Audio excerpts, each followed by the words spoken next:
Bueno, Felipe, hoy nos adentramos en el marco económico.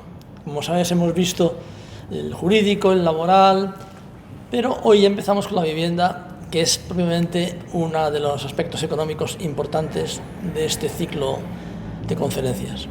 ¿Cómo vas a orientarlo? ¿Cómo vamos a orientarlo? Bueno, realmente tenemos la enorme suerte de, para tratar un tema económico, contar con José Ramón, otra vez más, que nos va a hablar de... Realmente, una de las cosas más atractivas es que el título de la ponencia suya es La evolución de la vivienda en España en la época de Franco, un logro sin parangón. Y sobre todo, pues, porque hoy día este es un tema de vigente actualidad, porque hay mucha gente que está sufriendo algo que en el siglo pasado, los jóvenes de 30 a 60 años del siglo pasado, resolvieron empezando, con esto no quiero decir nada más, que empezando en el primer año de la Guerra Civil. Franco, la administración de Franco empezó a resolver eso y lo logró satisfactoriamente a lo largo de todo el periodo que estamos tratando durante estas conferencias. No quiero decir más, porque las cifras que va a ofrecer José Ramón son lo suficientemente atractivas para que incluso todos ustedes se las graben en la memoria. Muchas gracias. Muy bien. Yo, desde luego, creo que es uno de los temas que, particularmente en el ciclo de conferencias, debe tener un especial atractivo a la gente joven, que sabemos que tú es un tema de los que más te preocupan y más te interesan, ¿no? Sí, sí, porque sobre todo es que todo lo que estamos contando a lo largo de estas conferencias lo resolvieron, estamos hablando de soluciones reales, que resolvieron gentes pues que tenían la edad de a los que nosotros queremos interpelar con nuestras presentaciones a lo largo de todas estas conferencias. Muy bien, pues vamos a escucharle. José Ramón tiene la palabra. Muchísimas gracias, Felipe. Bueno, pues ahora desde el otro lado de la mesa, nuevamente les agradezco su presencia aquí y les comunico que esta presentación tiene dos partes. La primera es apasionante. Es un documental sobre parte de la vivienda que se hizo en España en zonas agrarias como consecuencia de una decisión política de hacerlo así, puesto que con toda seguridad esas zonas agrarias tenían con mucho los peores estándares de vivienda que existían en el sur de Europa, y ya es decir.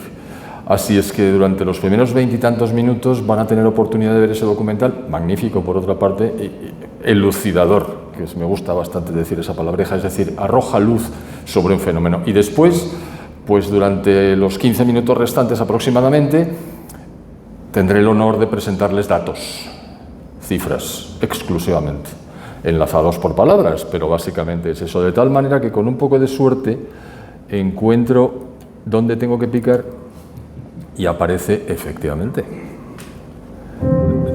Ahí está. Disfrútenlo, por favor.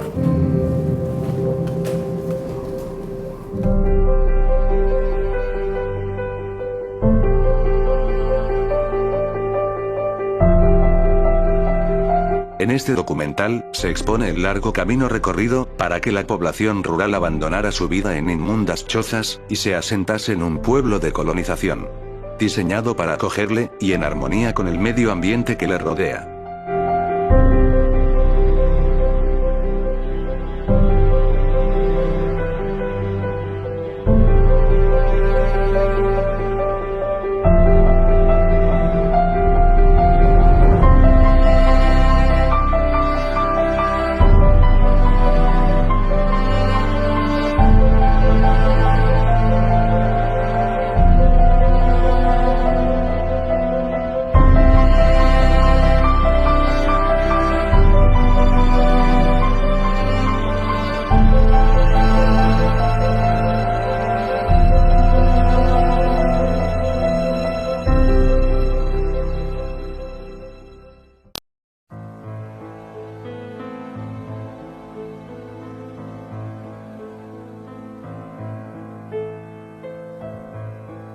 Hacia el año 1900, se generalizó una fundada preocupación sobre la deplorable situación de la vivienda rural en España. Pero ni la iniciativa privada, ni la actuación del Estado solucionaron el problema. Era necesario facilitar al obrero una vivienda. Y a ser posible, con un huerto. Además, los componentes de la familia debían tener acceso a la enseñanza, asistencia médica y religiosa. La población en las zonas rurales era escasa y diseminada, con carencia de caminos y medios de locomoción que permitieran trasladarse a las escuelas.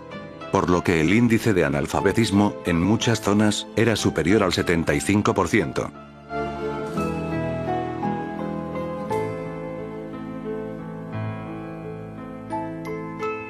La mayoría de las viviendas del campo eran chozas, construidas con palos. Las paredes eran de piedra o plantas vegetales. El techo era vegetal, de cañas, acebuche, pasto, brezo o junco. En las chozas, la candela estaba siempre encendida. Por la mañana temprano, se hacía el café. Y luego, se ponía el puchero al fuego.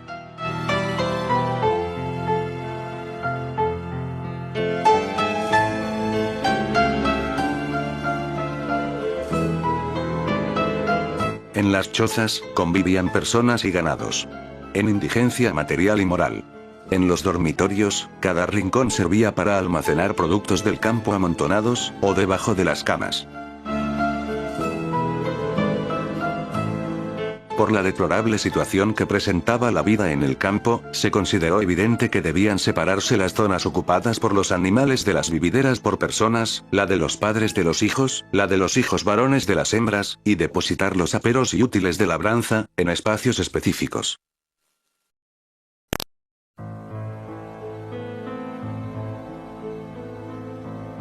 El reglamento de 1918, que desarrollaba la Ley de Colonias Agrarias de 1907, establecía que las viviendas rurales debían ser sencillas, modestas, higiénicas y morales. Con higiénicas, se refiere a la separación de personas y animales. Con morales, se refiere a separar los dormitorios por sexos.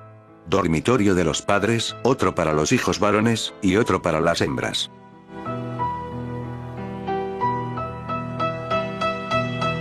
En este plano, de una vivienda de la colonia agrícola de Caulina, vemos que no es higiénica. Porque bajo un mismo techo, están las dependencias de personas y animales.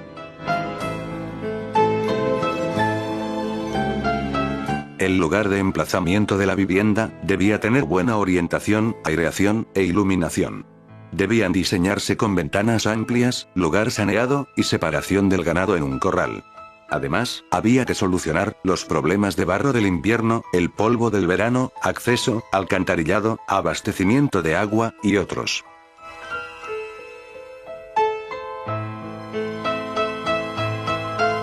A partir del año 1931, y hasta 1940, se sucedieron una serie de actuaciones, encaminadas a establecer cómo debían ser las viviendas rurales, y los poblados de colonización.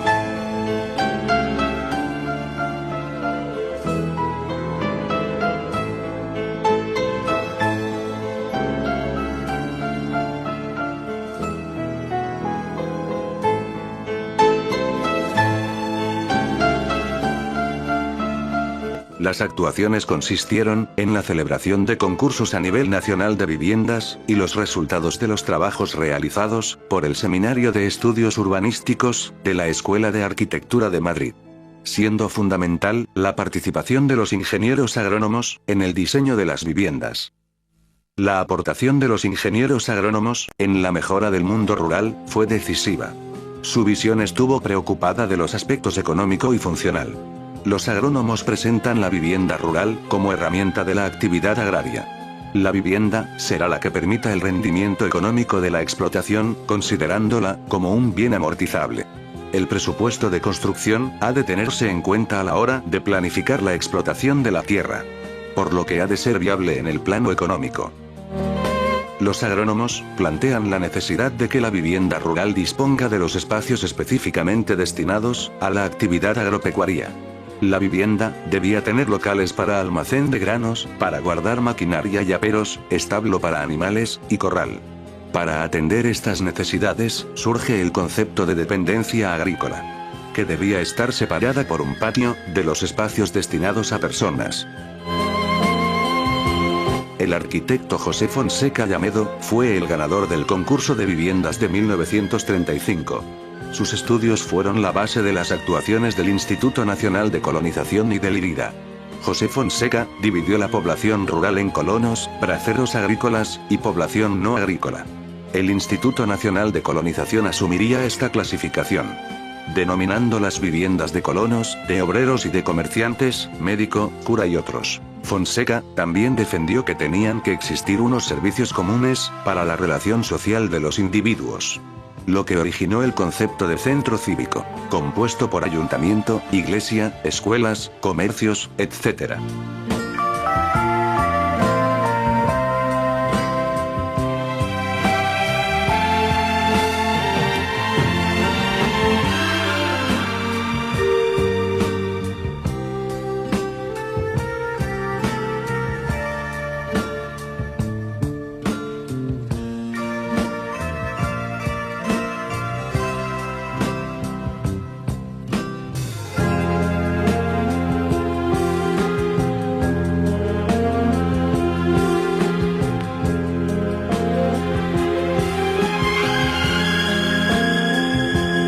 El punto de partida común de los pueblos de colonización fue la adaptación al terreno, la adecuación a las infraestructuras existentes y la integración paisajística. Para el lugar de emplazamiento de los pueblos de colonización, se eligieron terrenos sanos y a ser posible altos, posibilidad de abastecimiento de agua potable, fácil saneamiento y salida de aguas residuales, buena situación con respecto a las vías de comunicación existentes, y zonas con algún arbolado, para incorporarlo al pueblo.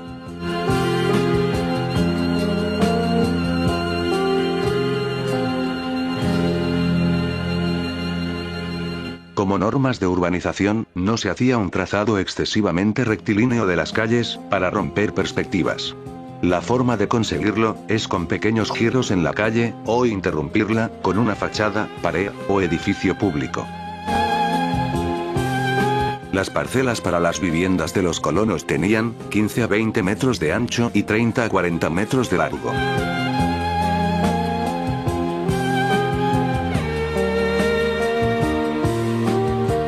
Las parcelas de las viviendas de obreros eran mucho más pequeñas, con unos 200 metros cuadrados de solar.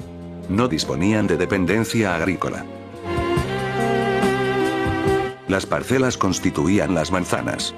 Estas se ordenan sobre los viales principales, de los que parten otras calles secundarias, que finalmente confluyen a una calle de circunvalación del pueblo.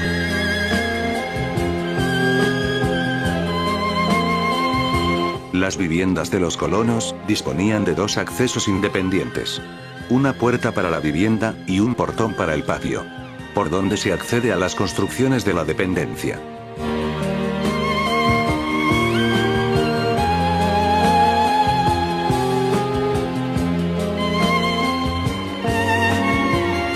Intentar que quede como telón de fondo de algunas calles, algunos parajes con belleza ambiental.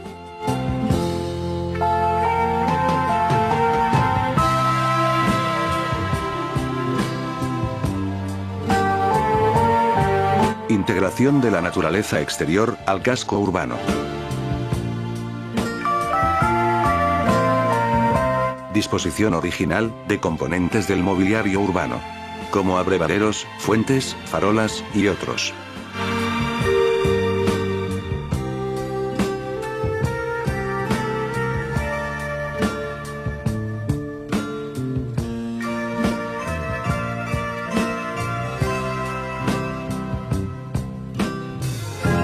La arquitectura de las viviendas de colonización evolucionó desde los primeros años de la década de 1940 hasta la segunda mitad de los años 50. En un principio, se quiso buscar el carácter nacional con una expresión decorativa de las fachadas, buscando un resultado final agradable. La arquitectura se reducía a una expresión visual. Esta forma inicial de proceder evolucionó hacia una arquitectura que atienda al hombre y al medio ambiente. Las primeras viviendas de colonización estaban dotadas de elementos ornamentales en fachadas vistosas, con cornisas, recercados, portones con arcos y elementos decorativos.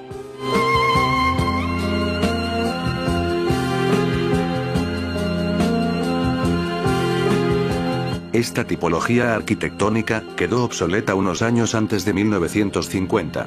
A partir de entonces, se tendió a una arquitectura que limpiara lo superfluo, y dotara a las viviendas de elementos prácticos y austeros, para satisfacer las necesidades de los colonos, a los que iban destinadas, y además, pudieran pagarlas.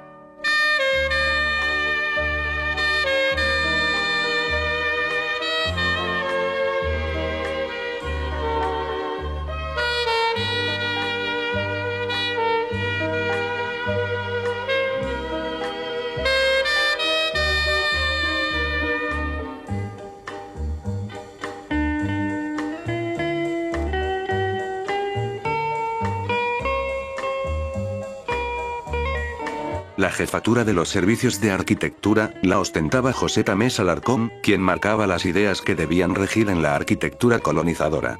Tamés exigía estudiar múltiples tipos de viviendas para combinar fachadas y mejorar el aspecto visual externo, evitando repetición de conjuntos monótonos. Siguiendo las directrices de José Tamés, veamos la composición de viviendas para una calle de un pueblo de colonización de los años 50. En este caso, escogemos la finca Revilla, y el pueblo se llama San Isidro del Guadalete. Elegimos viviendas de los tipos C1, D, D1, S, X1 y T. Los tipos de viviendas, D y D1, son simétricos. La composición del perfil de fachadas queda de esta forma.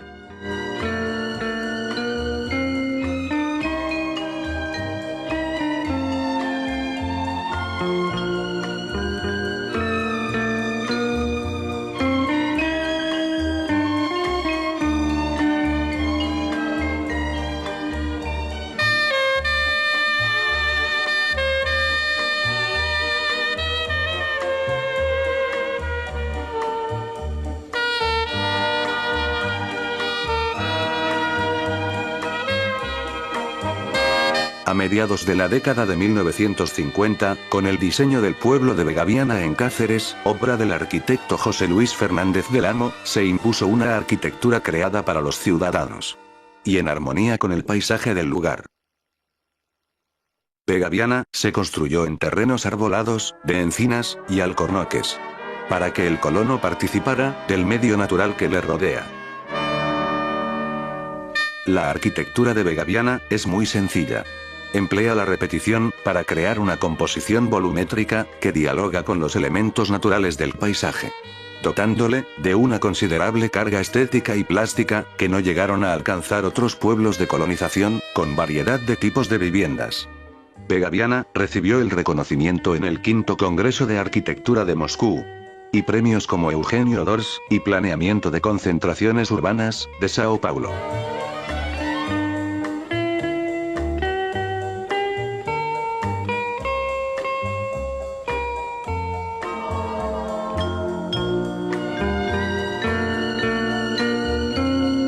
A mediados de la década de 1950, con influencia extranjera, la arquitectura se alejó de lo accesorio y ornamental, diseñando fachadas simples, intentando encajar las construcciones en el medio rural, consiguiendo un estilo propio que constituía la revisión de las formas anteriores. A partir de 1954, se impuso una arquitectura de repetición de volúmenes, con gran plasticidad, disponiendo de un menor número de tipos de viviendas, para diseñar un pueblo de colonización. Se resuelve con pocos elementos.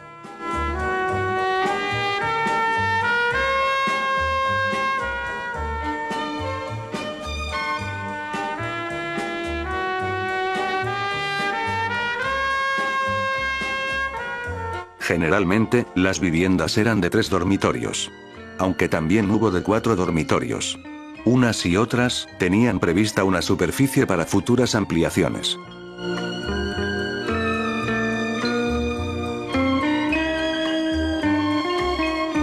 Los edificios oficiales y comercios de los pueblos de colonización generalmente se agruparon en una plaza, a la que se denominó el centro cívico, que adquiere la imagen representativa del pueblo. donde se albergará la iglesia, el ayuntamiento, las escuelas y los comercios. En los edificios del centro cívico era común diseñar porches tradicionales, que unían los edificios públicos con las artesanías.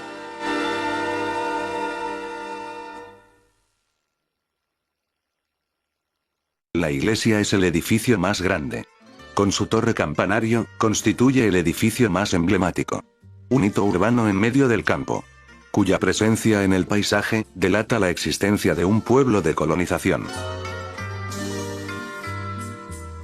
Se hicieron muchos diseños de iglesias, con diferentes torres campanarios. Aquí se muestran algunas de ellas.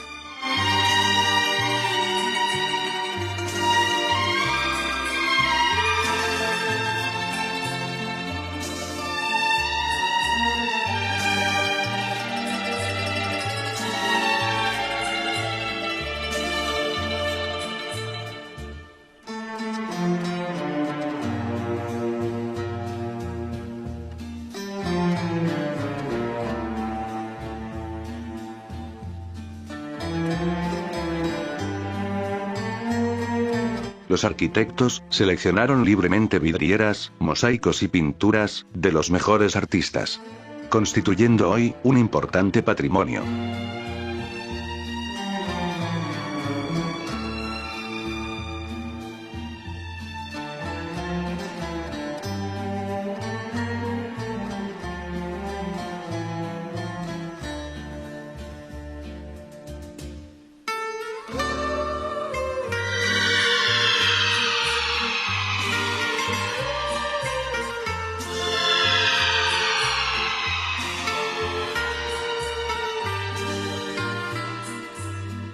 El ayuntamiento representa la existencia de una comunidad, acogiendo los servicios administrativos públicos.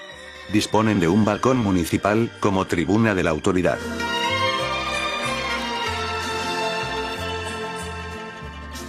La planta habitual de las escuelas era de 6 metros de ancho y 9 metros de largo, divididas en 3 pórticos de 3 metros. Para 40 alumnos por clase, estando separadas las aulas de niños y niñas.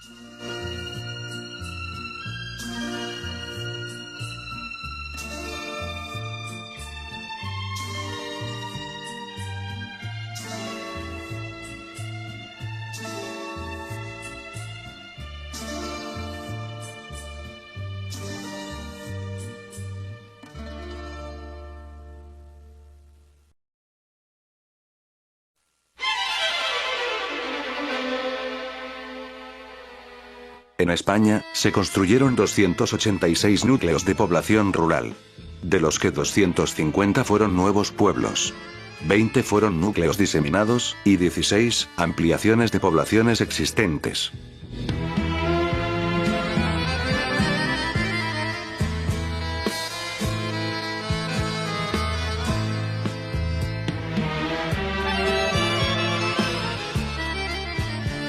En Andalucía, se construyeron 96 pueblos. En Extremadura 58. En Aragón 28. En Castilla y León 23. En Castilla-La Mancha 20. En la Comunidad Valenciana 12. En Navarra 6. En Cataluña 4. En Madrid 2. Y en Galicia 1. En cada zona regable, se construyeron numerosos pueblos. Los pueblos se distanciaron 5 kilómetros unos de otros, para que las viviendas de los colonos no estuvieran muy alejadas de sus parcelas, provocando un excesivo tiempo de traslado. Un colono no debía emplear más de 45 minutos para ir con tracción animal desde su casa a la parcela. El colono se desplazaba como máximo 2,5 kilómetros, a cuya distancia se denominó el módulo carro. A finales de los años 50, el Instituto Nacional de Colonización cuestionó el módulo carro por el avance de los medios de comunicación.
En muchos pueblos de colonización, además de instalar colonos, se dotó de vivienda a familias que vivían en chozos dispersos por vías pecuarias. Principalmente cañadas y descansaderos, cercanos al lugar de emplazamiento de los nuevos pueblos. Por ejemplo, en el pueblo de La Barca de la Florida, en Jerez de la Frontera, además de las viviendas de colonos, se construyeron 220 viviendas de obrero, para las familias que vivían en chozas, en vías pecuarias.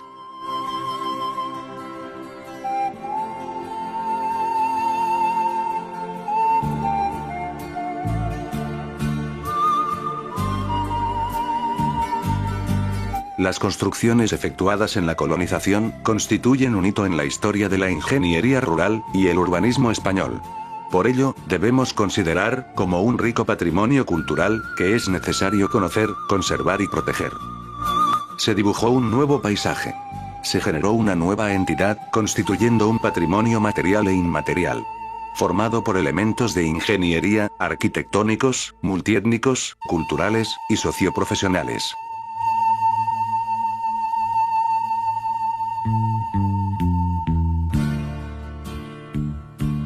La realización de un inventario y análisis de las obras de ingeniería y del potencial patrimonial arquitectónico de los pueblos de colonización puede constituir un motor para buscar nuevas posibilidades de desarrollo social y económico sostenible, siendo una herramienta que contribuya a frenar la actual despoblación del medio rural.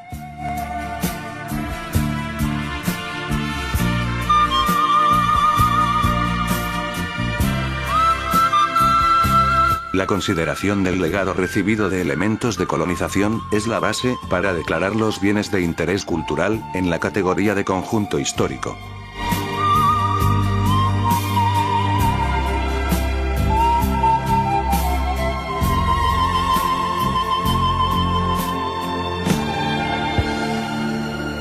La labor del Instituto Nacional de Colonización y el Instituto Nacional de Reforma y Desarrollo Agrario cambió radicalmente las zonas rurales donde actuó. Se produjo una transformación territorial. Convirtiendo el secano en regadío, actuó sobre la estructura de la propiedad y creó nuevos núcleos humanos en el medio rural.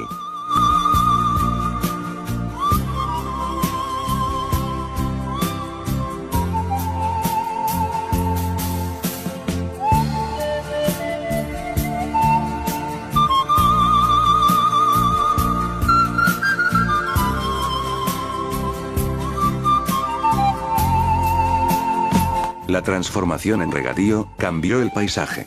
Se deforestaron zonas, se nivelaron terrenos, y dotó de infraestructuras agrarias, de pantanos, redes de riego, caminos y desagües.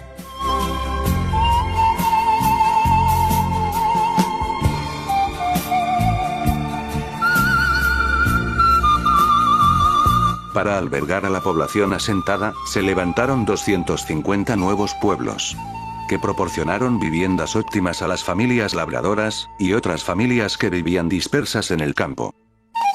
Los poblados se diseñaron en base a corrientes modernas y vanguardistas de la época, con un ejemplar trazado, emplazamiento, arquitectura y valores paisajísticos. Se mejoró el modo de vivir de la población del campo, superando el estado de convivencia de personas y animales, dignificando la vida de la familia, al separar padres e hijos y estos por sexos, en unas estancias debidamente ventiladas e iluminadas, que nada tenían que ver con las viviendas o chozas de donde procedían. La decisión de agrupar las viviendas de los colonos en nuevos pueblos, en lugar de diseminarlas por las tierras transformadas en regadío, planteó la necesidad de construir unas edificaciones comunes, denominadas centro cívico, que constituyó el hito de identificación del asentamiento humano.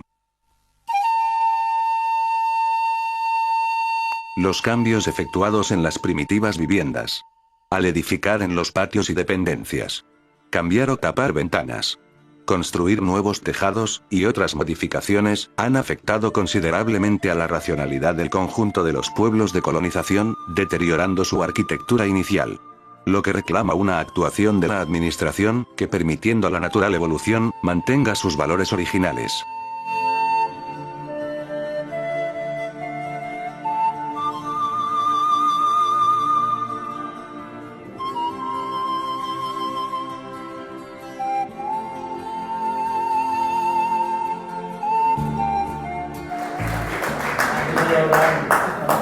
Pues bien, muchísimas gracias.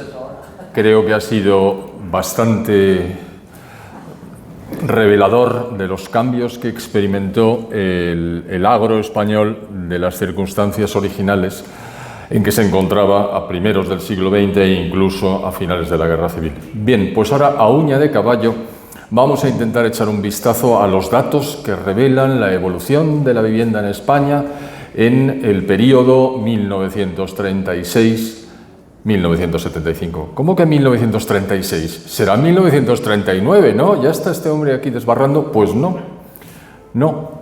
Este es el índice que vamos a utilizar, pero no tiene mayor importancia. Fíjense, los antecedentes son, hay un destrozo generalizado de las infraestructuras, de los recursos financieros, de los recursos económicos y sobre todo del capital humano al final de la guerra. La destrucción alcanzó a 250.000 viviendas aproximadamente y la situación económica era muy mala. De hecho, habíamos perdido muchos años en términos de renta nacional disponible. Estábamos en el año 39, habíamos vuelto a nivel de 1914. Y esto en España. El entorno no era mejor, porque efectivamente el 1 de septiembre de 1939, como saben, comienza la Segunda Guerra Mundial y España queda completamente aislada como consecuencia de los referentes anteriores, es decir, bueno, si ha habido ayuda por parte de los países del eje, pues ahí se quedan. Mientras tanto, ya saben ustedes la evolución de los acontecimientos.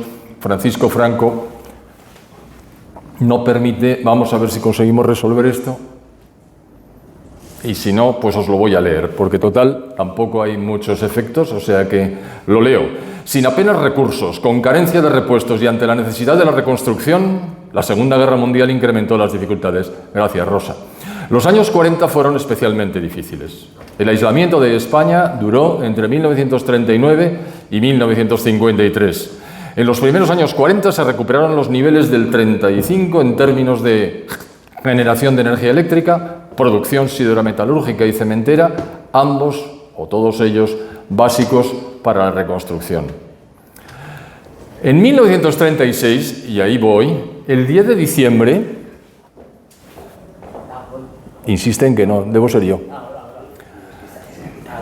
se creó la Obra Sindical del Hogar y Arquitectura, que después tuvo otros nombres, fundada por la Secretaría General del Movimiento, que en el año 57, cuando se creó el Ministerio de la Vivienda, se integró. Construyó el número de viviendas que se ve ahí, 138.686, básicamente para eliminar poblados chabolistas en las ciudades que pueden ver a continuación. En el año 38, la guerra estaba vigente y de hecho el 20 de enero todavía tenía que tener lugar la última gran batalla que ya decantó claramente las posibilidades del Ejército Nacional en favor suyo, que comenzó en julio y terminó en noviembre, la batalla del Ebro. Bien, pues en el 20 de enero se creó ya el Servicio Nacional de Regiones Devastadas y Reparaciones, que pretendía básicamente empezar a recuperar las viviendas más destruidas como consecuencia de batallas que se habían dado en algunos de los lugares más relevantes.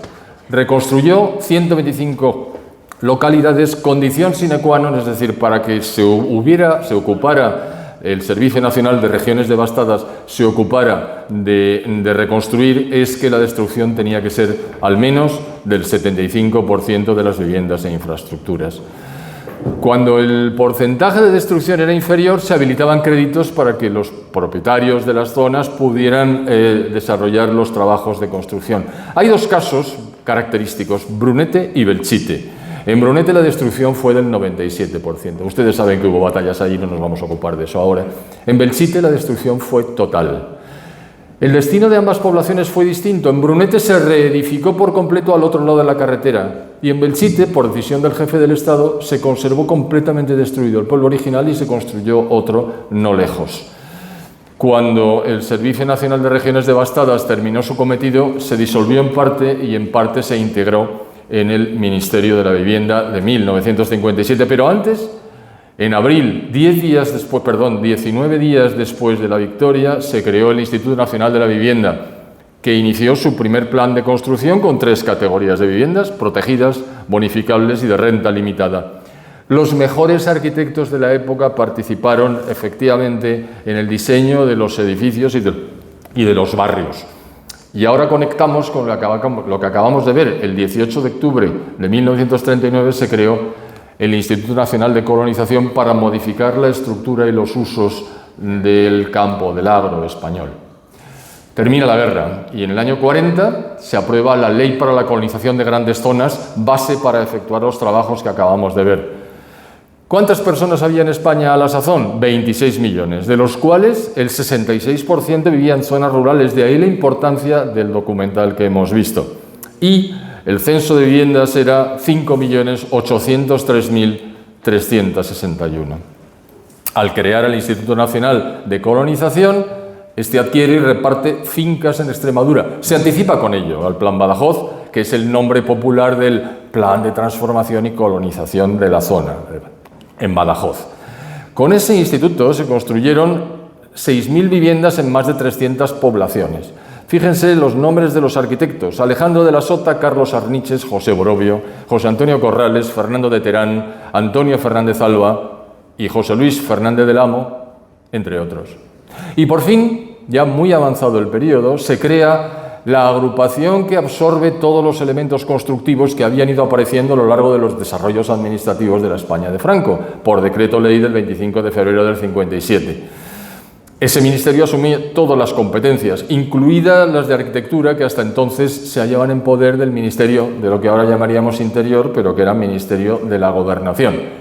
¿Ministros del Ministerio de Vivienda? Pues los tienen ustedes ahí en la lista. Yo recuerdo sobre todo a Vicente Mortes Alfonso, porque era de Paterna, que es el pueblo de mi padre, y evidentemente tuve oportunidad de conocerle también. Ahí aparece don José Utrera Molina, y recordemos, el primero, José Luis Arrese, era arquitecto. Comenzamos con las cifras. En 1957 comienzan los planes nacionales para hacer frente al incremento ulterior de disponibilidad de viviendas. Ya hemos visto que se construyeron algunas. Aproximadamente se habían construido unas 500.000. Muy bien, pues en el plazo de 14 años se construyeron 4.080.619. Ustedes me dirán, hombre, ¿esto será con el esfuerzo público, el esfuerzo privado y el esfuerzo empresarial? Pues no, no señor. Era exclusivamente el esfuerzo público, porque además habrá que citar las construidas como consecuencia de actuación de grandes empresas. En Castellón, no lejos de mi tierra es Valencia, todavía restan las construidas por Calzados Segarra, una enorme extensión de viviendas unifamiliares construidas por la empresa para albergar a sus trabajadores, sin mayor ayuda oficial, es decir, con cargo a los beneficios del desempeño de la propia empresa. Y luego están los de iniciativa privada. Se ve muy claramente en las estadísticas cómo hasta los años 50 y mucho está claramente dominada la construcción de viviendas por el esfuerzo estatal, es decir, asumible por los presupuestos generales del Estado. Pero a partir de entonces, y sobre todo con los planes de desarrollo, desaparece el esfuerzo estatal en favor de la iniciativa privada, que es, ya verán luego las cifras, que alcanzan unos regímenes de crecimiento realmente espectaculares. Fíjense los cálculos que había hecho la Administración en 1961. ¿Qué 4 áreas tengo que enfrentar? Una, el déficit existente. No toda familia tiene una vivienda. 2, la gente se multiplica y crece, la expectativa de vida al nacer es cada vez mayor, como acaba de contarnos Gonzalo Fernández de la Mora, y entonces, ¿cómo va a crecer la población? Necesitamos 1.500.000 viviendas. Luego haber emigración, todo el mundo se daba cuenta de que efectivamente las condiciones de vida en las ciudades, más la posibilidad de trabajar con mayores salarios, era mayor en las zonas industriales asociadas a las ciudades, por lo tanto iba a haber una emigración. Ahí no se hizo el cálculo adecuado, la emigración fue muchísimo más fuerte. Y luego 900.000 viviendas, 1 millón, porque había que sustituir viviendas antiguas que no se hallaban a la altura de los requerimientos en salubridad, en dimensiones y en facilidad de utilización para compararlas con las viviendas nuevas. Fíjese, la emigración fue tremenda. La población urbana pasó más o menos de la mitad de la población en el año 60 a 3/4 partes en el año 75. 4 millones de personas se desplazaron. Recuerden, 50.000 viviendas se habían asumido como consecuencia de la estimación de la emigración que había tenido lugar originalmente en el año 1961. Los cálculos de la Administración no siempre son acertados. Hagamos el balance. Primera parte del mismo. Ya lo hemos dicho antes, las viviendas en el año 40 eran 5.800.000 aproximadamente. En el año 60 ya eran 7.060.000 aproximadamente. En el año 70 eran 10.658.000. Es decir, dicho de nuevo, y esta vez subrayado en amarillo, con el segundo Plan Nacional de la Vivienda, que duró 14 años, entre el año 61 y el año de la muerte de Franco, se construyeron 4.080.619, más, por supuesto, las 500.000 aproximadamente que se construyeron en la etapa anterior. Segunda parte del balance, en total, entre el año 60 y el comienzo de los 80, el número de viviendas familiares existentes como parque se duplicó, culminando en ese año, claro, en 14.700.000 viviendas, lo que permitió a cada uno o a cada mayor parte de los españoles entrar en posesión de la vivienda en la que residía, que se pagaba o bien con letras o bien con hipoteca bancaria, como ahora se hace tradicionalmente, a un plazo medio de entre 8 y 10 años, paréntesis, quien lo pillara, cierro el paréntesis, con tipos cercanos al 10% anual. No, ese no lo queremos pillar, queremos unos tipos más bajos, pero en cualquier caso, todo el mundo tenía acceso a la vivienda en las condiciones estipuladas. Hemos hablado de las actuaciones públicas y las privadas. Bueno, hemos hablado de las grandes empresas. Efectivamente, a sus expensas construyeron barrios con todos los servicios para alojar a los obreros que trabajaban en las fábricas. Les he contado el ejemplo de la fábrica de calzado Segarra en Valldexó, en Castellón. Yo usaba los zapatos Segarra, por cierto. Muchos de ustedes probablemente también. A ello cabe añadir la actividad de diversos promotores privados, cada vez más presente, según iba incrementándose la riqueza del país, el incremento de la renta per cápita y la capacidad constructiva del sector privado. ¿Cuáles son las normas? Esto lo traigo a efectos estadísticos. ¿Cuáles son las normas utilizadas? Pues la primera fue la Ley de Propiedad Horizontal de 1939 y la última, el año del fallecimiento del jefe del Estado, pero en el mes de febrero, la Ley del Suelo de 1975, con cargo a ese marco normativo de 7 normas distintas, todas ellas con rango de ley. Se construyeron esa enorme cantidad de viviendas, aproximadamente, no llega a 5 millones, pero casi. Cifras. Primera fase, 500.000, con calidades y servicios complementarios muy superiores a los que proporcionaba el anterior plan de intento de generación de viviendas con cargo a los presupuestos, que se llamó el sistema de casas baratas, que databa de 1911. Con el Instituto Nacional de la Vivienda y el Ministerio se construyeron aproximadamente 4,1 millones de viviendas. Por tanto, la suma pública, y lo digo de nuevo, es superior a 4,5 millones de viviendas públicas. Y luego, las privadas y las empresariales. Y ahora un pequeño referente a lo que se hizo anteriormente. Nunca antes del régimen de Franco se construyeron, ni siquiera remotamente, tal cantidad de viviendas públicas en España, ni en términos absolutos, ni en términos relativos, ni al Producto Interior Bruto, ni a la población. Los antecedentes los hemos visto antes. La Ley de Casas Baratas, que es de 1911, con 2 desarrollos reglamentarios en los años 21 y 22, que ampliaron la base de beneficiarios en los años 25, 27 y 28. Sí, pero la construcción permaneció bajo mínimos. Es decir, 1.290 viviendas construidas entre los años 21 y 24, que son los datos que he podido obtener.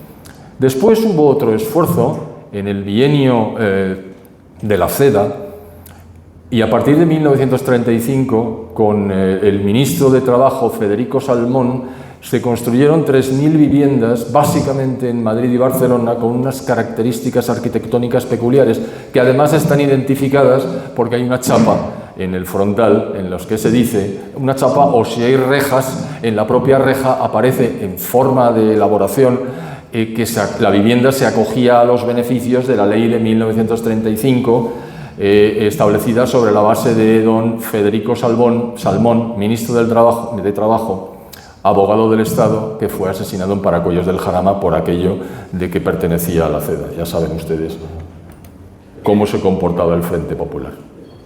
Conclusión. La situación era enormemente mala, con peores perspectivas todavía, no solo interiores sino exteriores, cuando el 1 de abril de 1939 se hizo cargo del Estado el régimen de don Francisco Franco. Y sin embargo, puesto que era uno de los problemas más graves que afectaban a la población, el régimen se embarcó en una serie de proyectos dedicados principalmente a hacer que cada una de las familias dispusiera una vivienda tanto en el campo como en la ciudad. Los resultados acompañaron al esfuerzo y jamás se ha alcanzado un éxito tal en este ámbito de la construcción de viviendas oficiales. Dos datos. En 1942, que fue el último año del hambre, ya empezó a desaparecer una de las lacras que había afectado a España a lo largo de toda su historia. Es decir, el hambre acabó como consecuencia del esfuerzo que se realizó en la España del régimen de Franco. Pero además la infravivienda que ustedes han podido comprobar, porque lo que han visto en pantalla eran las viviendas en algunas zonas agrarias, que eran literalmente idénticas a las de los hotentotes, es decir, una población que vivía en España pero en condiciones francamente tercermundistas. Es decir, estas son dos de los aspectos de las políticas sociales del régimen de Franco. Tengo que decir que todas las políticas sociales del régimen alcanzaron sus objetivos. Y por si no ha quedado claro, se lo diré otra vez. Todas las políticas sociales del régimen de Franco alcanzaron sus objetivos. ¿Se ha entendido? Pues lo voy a decir una tercera. Todas las políticas sociales del régimen de Franco alcanzaron sus objetivos. Muchísimas gracias. Por cierto, esta es la placa de las viviendas de protección oficial que todavía permanecen en algunas zonas de España. Muchas gracias por su atención.